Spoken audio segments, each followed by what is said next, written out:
श्री गणेशाय नमः। नारायणं नमस्कृत्यं नरं चैव नरोत्तमं देवी सरस्वती व्यास ततो जयमुदीरयते।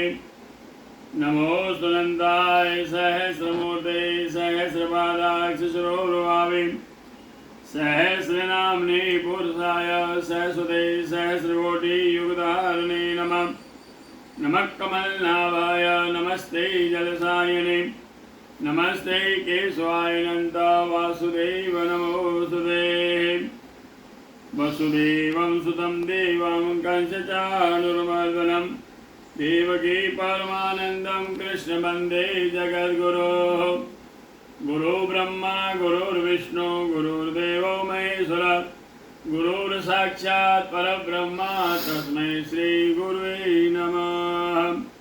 अथ श्री पौष मास शुक्ल पक्ष एकादशी व्रत कथा प्रारभ्यते। युधिष्ठिरोवाच। राजा युधिष्ठिर बोले कि हे कृष्ण, आपने सबला नामक एकादशी के महिमा मुझे कह चुके हैं।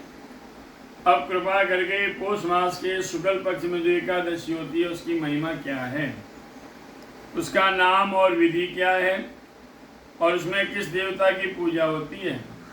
हे पुरुषोत्तम, हे ऋषिकेश, आप किस एकादशी से प्रसन्न होते हैं।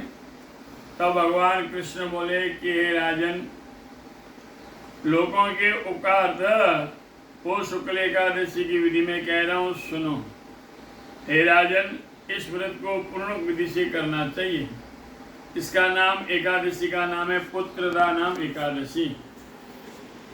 यह समस्त पापों को हरने वाली है, सिद्धि और काम को देने वाली नारायण के देवता हैं। चर तीनों लोकों में इससे परे और कोई व्रत नहीं है। हे राजन, पापों को हर करने वाली जिस कथा को सुनने से और करने से हरि भगवान मनुष्य को विद्वान और यशस्वी कर देते हैं। सुनो, भद्रावती नाम एक पुरी है। वहाँ सुकेतुमान नाम का राजा हुआ था और उसकी रानी नाम था शैब्या। पुत्रहीन उस राजा ने संतान के लिए बड़े बड़े मनोरथ समय बिताया, परंतु संतान नहीं हुई। इस कारण राजा बहुत काल पे अपने धर्म की चिंता में करता रहा था। धर्म को करता रहा, विचरता रहा। फिर भांति संधि पैदा करो कि करो कि कक्षा में मैं करे जाऊं, कहाँ जाऊं। काल पे अपने धर्म की चिंता करता रहा। इस प्रकार राष्ट्रपुर में कहीं भी उसके सुख नहीं मिल रहा था, हमेशा दुखी रहता था राजा। राष्ट्रपुर में कहीं भी सुख नहीं दिखाई देता था, इसलिए अपने पत्नी शैब्या सहित प्रतिदिन दुखी रहता था। रानी और राजा नित्य शोक में मग्न रहते थे। उससे पितर लोग दिए हुए तर्पण का जल उष्ण यानी गर्म पान करते थे। राजा के मर जाने पर हमारे वंश में ऐसा कोई शेष नहीं है जो हमें तर्पण द्वारा संतुष्ट करे। उसके पितर इस प्रकार स्मरण करते हुए दुखी हुए और उसके दुख को मूल को जानकर राजा भी दुखी हुआ। बंधु, भाई, मित्र और ब्राह्मण आदि मंत्री आदि से गर्ज और पर्दा आदि राजा को कुछ भी अच्छे नहीं लग रहे थे। अपने मन में निराश हो रहा था।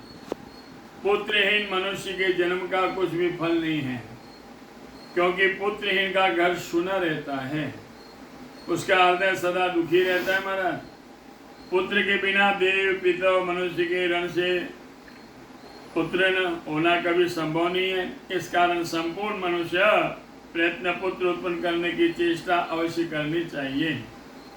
इस लोक में यश और परलोक में मोक्ष की प्राप्ति होती है। जिनके 100 जन्म के पुण्य उदय हुए हैं, दीर्घायु आरोग्य लक्ष्मी उसके घर में रहती है, और पुत्र पौत्र परपौत्र सब होते हैं, क्योंकि पुण्य और विष्णु भक्ति के बिना पुत्र धन और विद्या की प्राप्ति नहीं होती। ये मेरा सिद्धांत है हे राजन। इसी प्रकार रात दिन चिंता में निग्न दुखी रहता था और कभी सुबह कभी आधी रात को सोच करता रहता था। महाराज, बाद में उसने अपने आत्महत्या करने का विचार किया। उसमें भी परलोक में दुर्गता हो जाती। निसंतान होने से अपने शरीर को छीन देकर पुनः अपनी बुद्धि से अपनी आत्मा का चित्त विचार करता हुआ राजा घोड़े पर चढ़कर घोर वन में गया। ब्राह्मण आदि किसी को यह मालूम नहीं हुआ। जब मृग और पक्षियों के युक्त उस घोर वन में वह प्रवेश हुआ, उस वन में वृक्षों को देखा, घूमने लगा। अनेक प्रकार के पक्षी कर रहे थे तलवार, वहां पर हाथी घोड़े सब थे महाराज। और राजा ने सभी को देखा। उन्हें देख राजा को अपने हाथियों का स्मरण हुआ। शोकाकुल होकर स्वयं भी उनके बीच में विचरने लगा। कहीं से सिंगार शब्द, कहीं से उल्लुओं का शब्द सुनकर राजा वन में भयानक रूप में देखने लगा। इसी प्रकार पक्षियों को भी देखकर वेलोर वन में घूमते घूमते राजा ने दोपहर के समय घोर वन में देखा। वही भूख प्यास से कण सूखा हुआ इधर उधर भटकता हुआ चिंता करने लगा। राजा, मैंने कौन सा कैसा कर्म किया जिससे मेरा दुख ऐसा मुझे मिला? मैंने पूजा यज्ञ से देवताओं को संतुष्ट किया, समय अनुसार प्रजा को अपने पुत्र के समान और मिष्टान तथा दक्षिणा दे ब्राह्मणों को संतुष्ट किया। ये सब करने पर मुझे ऐसा दुख क्यों मिला है? इस चिंता में डूबा हुआ राजा उदास होकर घोर वन में गया। आगे जाकर पुण्य के प्रवाह से कुमुदिनी नदी के सुशोभित मान सरोवर में एक सरोवर को देखा, जिसमें मनुष्य, बहुत सारे मगर, मछलियां, जलचर खिले हुए कमलों सुशोभित सरोवर के समीप राजा को लक्ष्मीवान अर्थात ऐश्वर्यवान बहुत सारे मुनियों को देखा। शुभ बल को कहने लगे नियमों से सूचना मिली। राजा को दाहिना नेत्र फड़कने लगा, दाहिनी भुजा फड़कने लगी, उसमें स्फुर्त होने लगा कि राजा को शुभ लक्षण प्राप्त हुआ। सरोवर के तट पर मुनियों को वेद मंत्र जप करते हुए अश्व से उतरकर राजा ने सबको नमस्कार किया। फिर व्रत करने वाले मुनियों को अलग अलग वंदन कर हाथ जोड़कर दंडवत नमस्कार किया। तो राजा बहुत प्रसन्न हुआ और मुनिगण भी प्रसन्न होकर राजा से कहने लगे कि हे राजन, हम आपके ऊपर प्रसन्न हैं। हे राजन, आप यहाँ क्या इच्छा से आए हैं? यह सुन राजा ने कहा कि हे तपस्वी, आप कौन है? आपका क्या नाम है? आप किस लिए यहाँ पर आए हैं? मुझे यथावत कहो। तो मुनि लोग बोले कि राजन, हम विश्वदेव हैं, स्नान कर रहे हैं। आज से 5 दिन माघ का महीना लगेगा। आज है पुत्रदा नाम प्रसिद्ध एकादशी, शुक्ल पक्षी पुत्रदा एकादशी पुत्र की इच्छा वाले मनुष्य को पुत्र देती है। तो राजा बोले, पुत्र के उत्पन्न होने में मैं बहुत प्रसन्न है। जो आप लोग मुझ पर प्रसन्न हो तो मुझे पुत्र दीजिए। तो मुनि लोग बोले कि हे राजन, आज के दिन पुत्रदा नाम विख्यात एकादशी है, आज इसका व्रत करो। हमारे आशीर्वाद से और भगवान के प्रसाद से अवश्य राजन आपको पुत्र अवश्य होगा। इस प्रकार मुनीश्वरों के वचनों को सुन राजा ने उत्तम व्रत किया। द्वादशी दिन राजा ने पान करके बार बार मुनीश्वरों को नमस्कार किया। फिर अपने महल में आया। मुनियों की कृपा और व्रत के पुण्य से रानी गर्भवती हुई। समय तेजस्वी पुण्य कर्म करने वाला पुत्र उत्पन्न हुआ। यह पिता को संतुष्ट कर पिता के पालन में तत्पर रहने लगा। तो हे राजन, इस कारण पुत्रदा नाम एकादशी व्रत करना चाहिए। सबके हित लिए मैंने इसकी महिमा कही है। जो मनुष्य पुत्रदा नामक व्रत करते हैं वह मोक्ष का भागी हो जाता है। मनुष्य को अवश्य पुत्र होता है। तो हे राजन, इसके पढ़ने और सुनने से भी अश्वमेध यज्ञ का फल प्राप्त होता है। जय जय श्री पौ शुक्ल पुत्रदा नाम एकादश व्रत महात्म्य। श्री कृष्णार्पणमस्तु। बोल कृष्ण कन्हैया लाल की जय।